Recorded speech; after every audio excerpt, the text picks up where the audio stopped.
Welcome to Penrose Learning, where we make understanding easy. You start by powering the phone off. This protects the card and phone.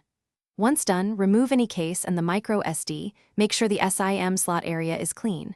Use the original eject tool or a 0.5 to 1 mm pin straight into the eject hole. You want steady pressure, not wiggling.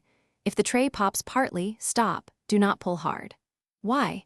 Because bending the tray or breaking the latch makes extraction far harder and can damage contacts. You may need a bit more finesse if the tray is stuck. Once the eject pin is in, press and hold while tapping the phone edge once or twice to shift debris. This transfers momentum to the latch. If it still resists, a tiny amount of 90% isopropyl on the seam can dissolve gunk. Apply with a cotton swab and wait 30 seconds. Make sure to use plastic tweezers or a toothpick to nudge the SIM.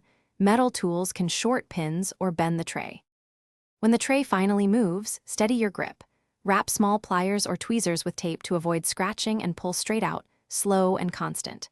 Once removed, inspect the SIM and tray for bends or debris.